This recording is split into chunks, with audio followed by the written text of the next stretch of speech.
ढोंगी सियार। मिथिला के जंगलों में बहुत समय पहले एक सियार रहता था। वह बहुत आलसी था। पेट भरने के लिए खरगोशों व चूहों का पीछा करना व उनका शिकार करना उसे बड़ा भारी लगता था। शिकार करने में परिश्रम तो करना ही पड़ता है। दिमाग उसका शैतानी था। यही तिगड़म लगाता रहता कि कैसे ऐसी जुगत लगाई जाए जिससे बिना हाथ पैर हिलाए भोजन मिलता रहे। खाए और सो गए। एक दिन उसी सोच में डूबा वह सियार एक झाड़ी में दुबका बैठा था। बाहर चूहों की टोली उछल कूद व भाग दौड़ करने में लगी थी। उनमें से एक मोटा सा चूहा था जिसे दूसरे चूहे सरदार कहकर बुला रहे थे और उसका आदेश मान रहे थे। सियार उन्हें देखता रहा। उसके मुंह से लार टपकती रही। फिर उसके दिमाग में एक तरकीब आई। जब चूहे वहां से गए तो उसने दबे पांव उनका पीछा किया। कुछ ही दूर उन चूहों के बिल थे। सियार वापस लौटा। दूसरे दिन प्रातः ही वह उन चूहों के बिल के पास जाकर एक टांग पर खड़ा हो गया। उसका मुंह उगते सूरज की ओर था। आंखें बंद थी। चूहे बिलों से निकले तो सियार को उस अनोखी मुद्रा में खड़े देखकर वह बहुत चकित हुए। एक चूहे ने जरा सियार के निकट जाकर पूछा, सियार मामा, तुम इस प्रकार एक टांग पर क्यों खड़े हो? सियार ने एक आंख खोलकर बोला, मूर्ख, तूने मेरे बारे में नहीं सुना कभी?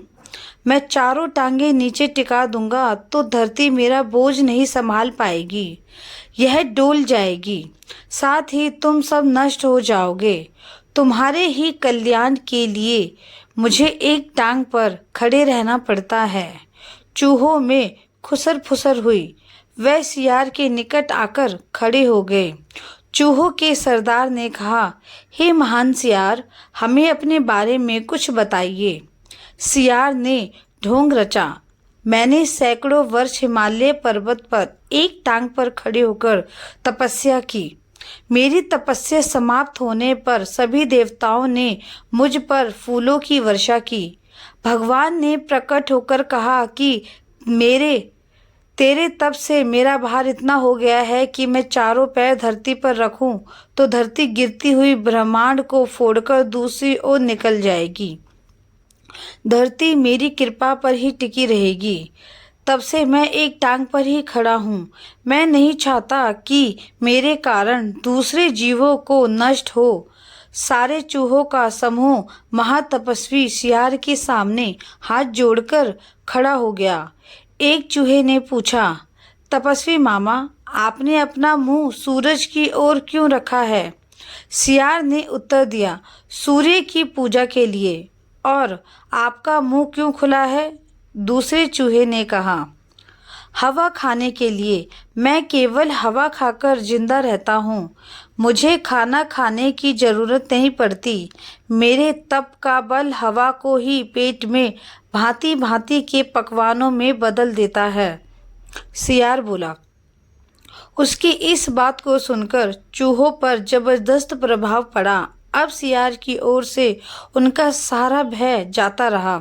वह उनके और निकट आ गए। अपनी बात का असर चूहों पर होता देख मक्कार सियार दिल ही दिल में खूब हंसा। अब चूहे महातपस्वी सियार के भक्त बन गए।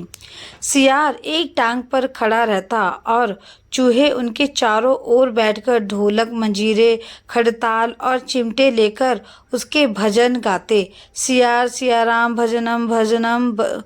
भजन कीर्तन समाप्त होने के बाद चूहों की टोलियां भक्ति रस में डूबकर अपने बिलों में घुसने लगती तो सियार सबसे बाद के 3-4 चूहों को दबोचकर खा जाता। फिर रात भर आराम करता, सोता और डकारे लेता। सुबह होते ही फिर वह चूहों के बिलों के पास आकर एक टांग पर खड़ा हो जाता और अपना नाटक चालू रखता। चूहों की संख्या कम होने लगी। चूहों के सरदार की नज़र से यह बात छिपी नहीं रही। एक दिन सरदार ने सियार से पूछ ही लिया, हे महात्मा सियार, मेरी टोली के चूहे मुझे कम होते नजर आ रहे हैं। ऐसा क्यों हो रहा है? सियार ने आशीर्वाद की मुद्रा में हाथ उठाया। हे चतुर्मुषक, यह तो होना ही था। जो सच्चे मन से मेरी भक्ति करेगा वह सशरीर वैकुंठ को जाएगा। बहुत से चूहे भक्ति का फल पा रहे हैं। चूहों के सरदार ने देखा कि सियार मोटा हो गया है। कहीं उसका पेट ही तो वह वैकुंठ लोक नहीं है जहाँ चूहे जा रहे हैं। चूहों के सरदार ने बाकी बचे चूहों को चिताया और स्वयं उनके दूसरे दिन सबसे बाद में बिल में घुसने का निश्चय किया। भजन समाप्त होने के बाद चूहे बिलों में घुसे। सियार ने सबसे अंत के चूहे को दबोचना चाहा। चूहों का सरदार पहले ही चौकन्ना था। वह दाव मारकर सियार का पंजा बचा गया। असलियत का पता चलते ही वह उछलकर सियार की गर्दन पर चढ़ गया और उसने बाकी चूहों को हमला करने के लिए कहा। साथ ही उसने अपने दांत सियार की गर्दन में गड़ा दिए। बाकी चूहे भी सियार पर झपटे और सबने कुछ ही देर में महात्मा सियार को कंकाल सियार बना दिया। केवल उसकी हड्डियों का पिंजर बचा रह गया।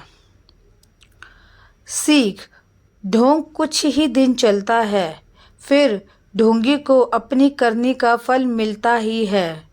नमस्कार दोस्तों, मेरे YouTube चैनल जीवन की सीख में आपका स्वागत है। लाइक शेयर सब्सक्राइब कर